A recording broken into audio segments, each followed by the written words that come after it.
My dear Wormwood, it seems to me that you take a great many pages to tell a very simple story.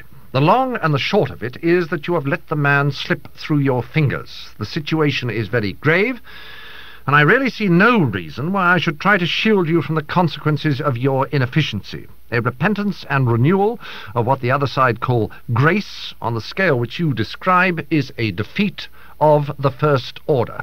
It amounts to a second conversion, and probably on a deeper level than the first. As you ought to have known, the asphyxiating cloud which prevented your attacking the patient on his walk back from the old mill is a well-known phenomenon. It is the enemy's most barbarous weapon, and generally appears when he is directly present to the patient under certain modes not yet fully classified. Some humans are permanently surrounded by it, and therefore inaccessible to us. And now for your blunders.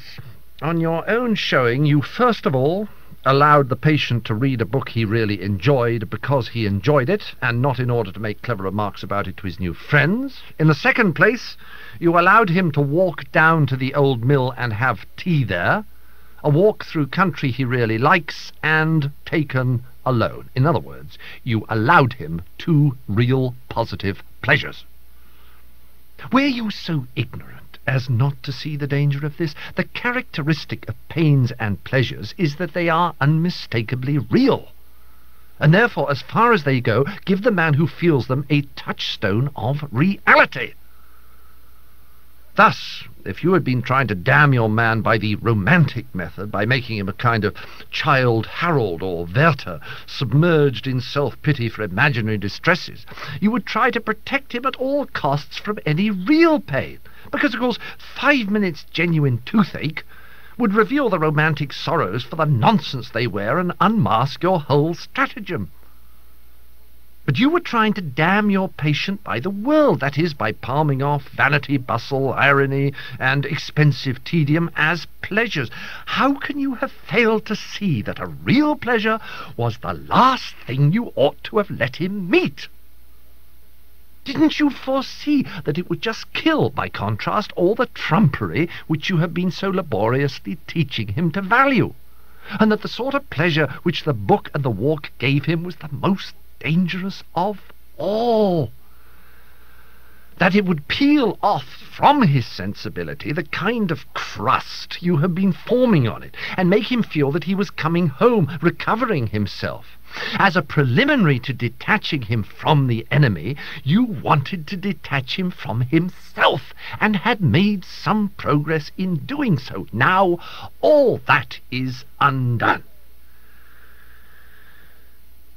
Of course, I know that the enemy also wants to detach men from themselves, but in a different way. Remember always that he really likes the little vermin and sets an absurd value on the distinctness of every one of them.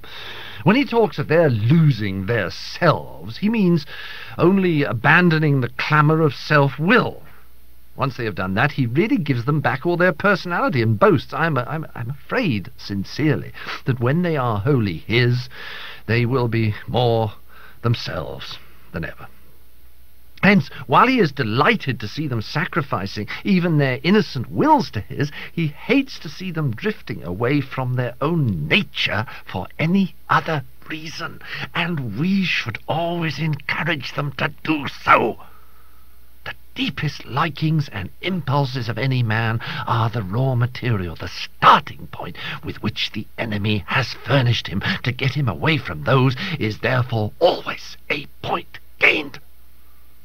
Even in things indifferent, it is always desirable to substitute the standards of the world, or convention, or fashion, for a human's own real likings and dislikings.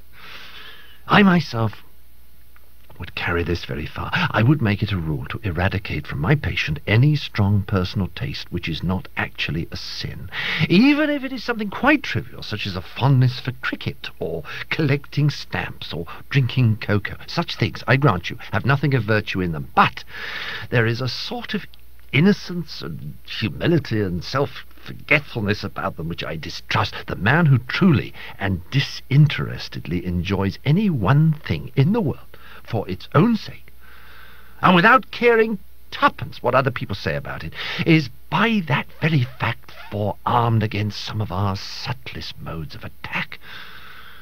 You should always try to make the patient abandon the people or food or books he really likes in favor of the best people, the right food, the important books. I have known a human defended from strong temptation to social ambition by a still stronger taste for tripe and onions. It remains to consider how we can retrieve this disaster. The great thing is to prevent his doing anything. As long as he does not convert it into action, it does not matter how much he thinks about this new repentance. Let the little brute wallow in it. Let him, if he has any bent that way, write a book about it. That is often an excellent way of sterilizing the seeds which the enemy plants in a human soul. Let him do anything but act. No amount of piety in his imagination and affections will harm us if we can keep it out of his will. As one of the humans has said, active habits are strengthened by repetition, but passive ones are weakened. The more often he feels without acting, the less he will be able ever to act, and in the long run, the less he will be able to feel. Your affectionate uncle, Screwtape.